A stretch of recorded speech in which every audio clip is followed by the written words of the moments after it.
Hello everyone, welcome to my YouTube channel. If this is your first time tuning in, welcome. My name is Adrielle and I'm currently narrating a story of my life dating back from January 2016. In the previous episode, I talked about all the stuff I found out about Caitlyn in the year 2015, 2016, and the beginning of 2017. In this episode, I am just going to continue with all the other things I found out about her in 2017 and also 2018 as well. So here it goes. So after Caitlyn posted her ultrasound, I went to Brandon's page and there was nothing about any baby. No picture, nothing about being a father. All he had were like workout videos and selfies. Yeah, nothing about Caitlyn as well. But I did notice that in his workout videos, the gym he was working out in the month of January and February was different from the gyms in previous months, right? And I noticed that was a pattern up until May. So I was doing the math and I realized that by January, February, Brandon had gotten back with Caitlyn. Not only did he get back with her, he would fly back and forth from Atlanta to Oklahoma to be with her. And that was actually confirmed in the month of March.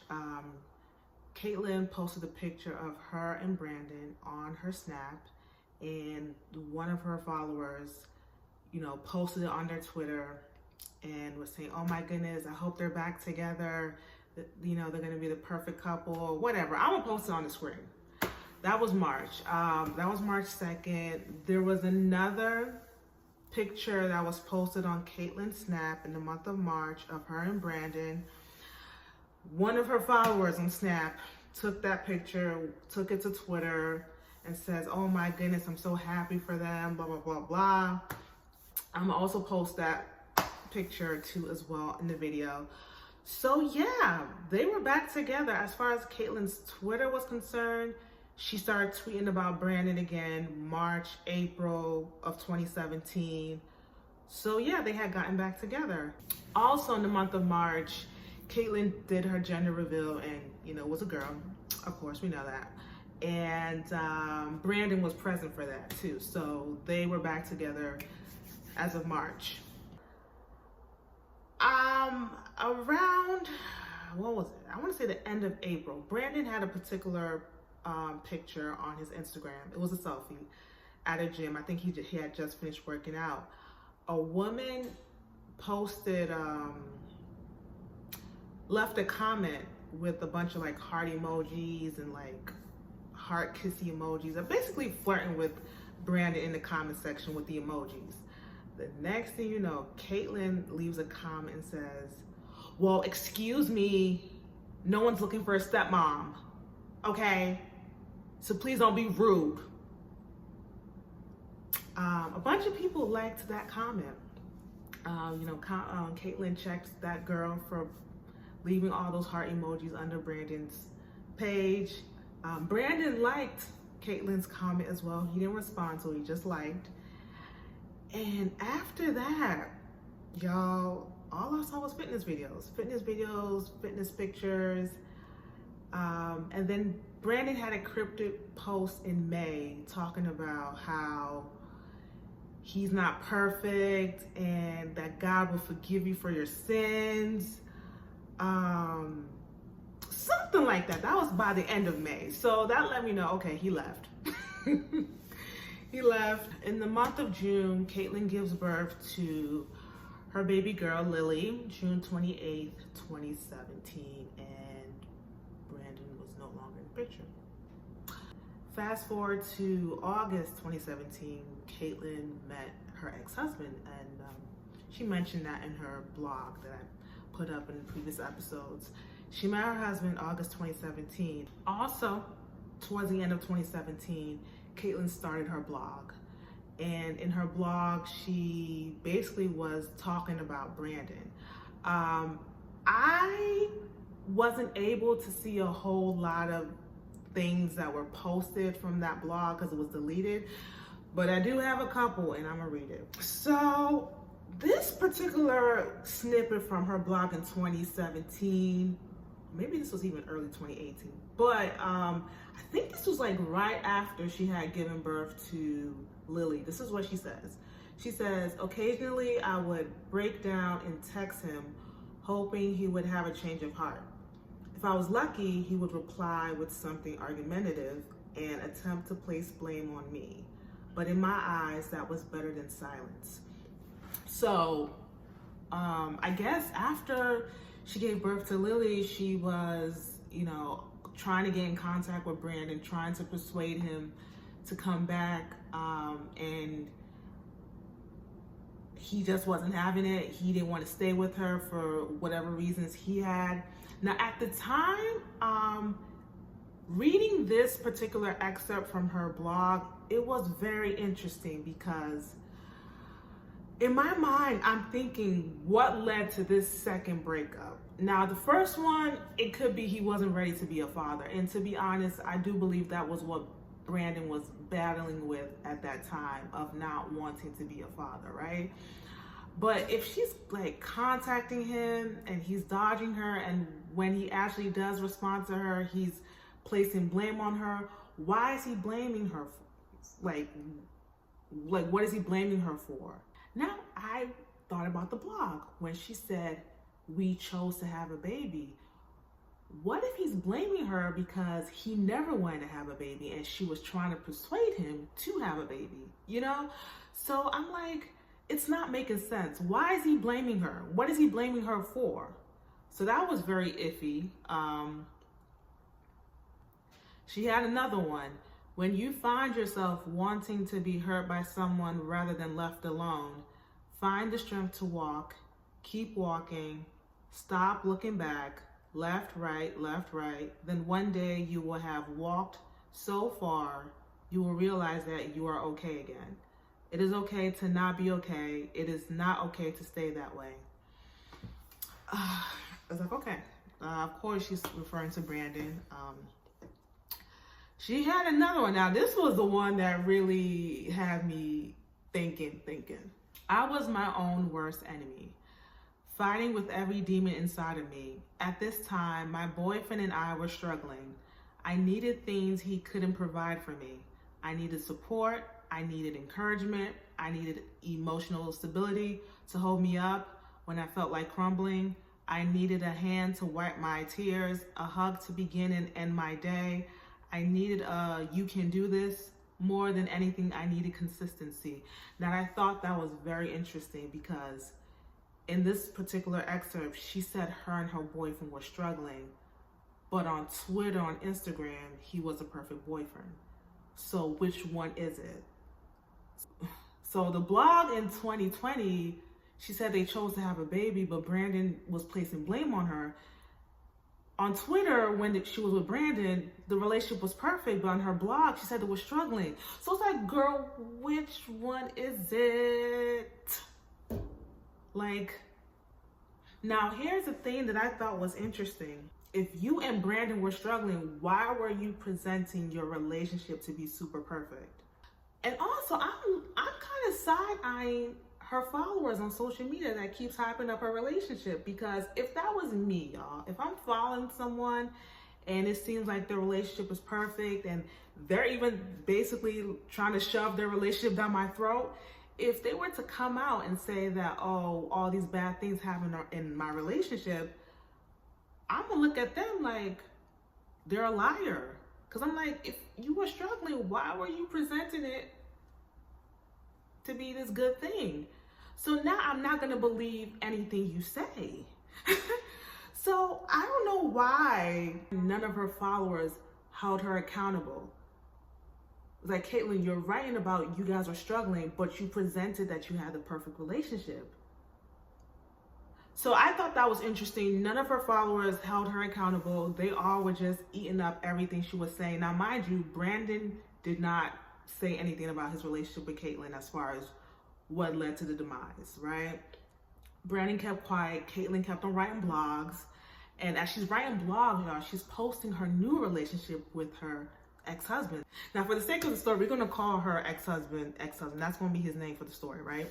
Okay, so as she's writing blogs about Brandon, lamenting about how bad the relationship was, she's posting pictures of ex-husband, of how he's so good and yada, yada, yada. And it's like, girl. Now, I did think it was interesting that right after she gave birth to Lily, she jumped into a new relationship. That was very telling, right? It was giving, I need to be with somebody, you know? So that's that. Also, in 2017, by the latter part, right, after she gets into a relationship with ex-husband, she starts a YouTube channel. She starts a YouTube channel, and she actually starts a YouTube channel with him. So the first video is like how they met. It's like a Q&A of them. The second video is like a vlog, and it's like, yo, Caitlyn, you don't listen. And at this point, it's like, girl, like, Caitlyn, you don't learn. Stop showing your relationship on social media. Like, stop trying to make these relationships to be something that it's not, you know? So she started YouTube with ex-husband, basically detailing their relationship. She was posting him on her Snap, posting him on her Instagram, tweeting about him. Her followers were eating it up. Oh my goodness, you guys are the perfect relationship. Oh my, I was like, y'all, didn't y'all say that about her and Brandon? Anyways, y'all are just amazing. Y'all, yada, yada, yada. Now, here's something I thought was interesting too. When Caitlyn would post about ex-husband, that's his name for the story, she would have a picture with him and Lily, and she would always refer to them in the picture as my little family. Now, if I was a guy, to me, that's a red flag. If I just met you and I'm dating you and I know you have a child, but every time you're trying to make me your family, like I just met you, now I'm thinking, okay, you're trying to persuade me to be with you long term, to marry you. Ugh, I just met you. Pump the brakes, you know? I did think that was a red flag. She kept on saying my little family, my little family. It was like, you just met this guy. Now, later on, we're gonna talk about how Caitlyn and ex-husband met, and I thought it was very interesting, okay? So she's posting pictures of ex-husband, Lily, their little family, writing blogs about Brandon, basically trying to embarrass him or whatever. Brandon's in Atlanta, right? He's in Atlanta. He became a certified personal trainer.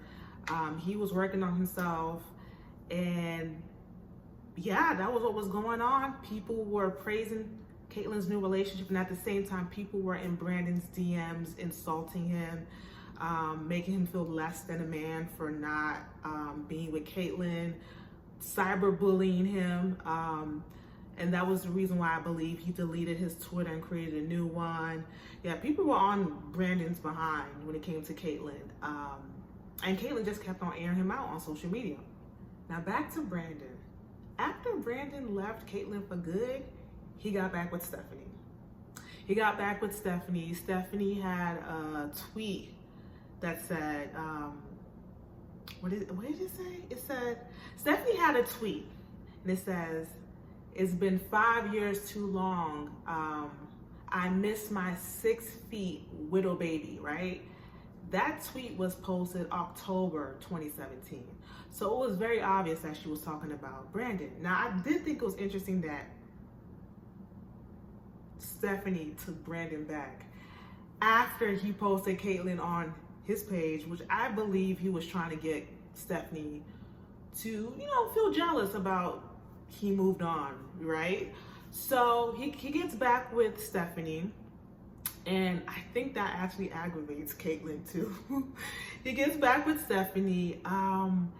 I don't know how long they lasted, but I do know by early 2018, whatever Brandon had going on with Stephanie, it had fizzled out, right?